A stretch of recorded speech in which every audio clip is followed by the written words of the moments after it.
Assalamualaikum warahmatullahi wabarakatuh. Saya Nida Nabila, asal semester 3C akan mereview jurnal online Hukum Pidana Dalam Lanjut pertemuan ke-11 karya Ridwan Arifin dan Safa Amalia Hoirunisa yang berjudul Pertanggungjawaban Korporasi dalam Tindak Pidana Pencucian Uang dalam Prinsip Hukum Pidana di Indonesia.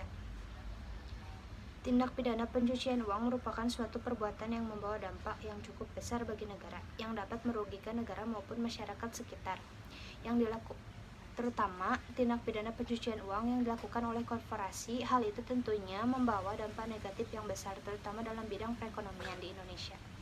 Karena perusahaan swasta menjadi sumber pendapatan negara, sehingga apabila banyak terjadi tindak pidana pencucian uang, maka akan menghambat perekonomian negara, serta dapat menghambat perekonomian internasional.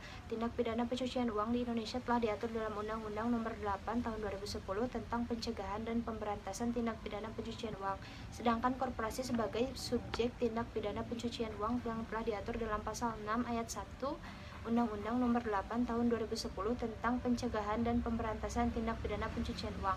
Bagi korporasi yang melakukan tindak pidana pencucian uang akan dimintai pertanggungjawaban pidana terhadap kasus yang dilakukannya, sesuai dengan unsur-unsur yang telah ditetapkan dalam undang-undang.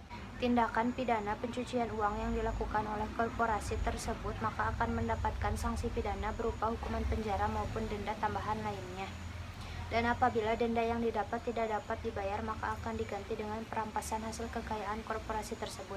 Dan apabila kekayaan korporasi masih kurang untuk membayar hukuman pidana tersebut, maka akan dijatuhkan hukuman kurungan bagi personil pengendali korporasi selama 1 atau 4 tahun lamanya. Sekian yang dapat saya sampaikan. Wassalamualaikum warahmatullahi wabarakatuh.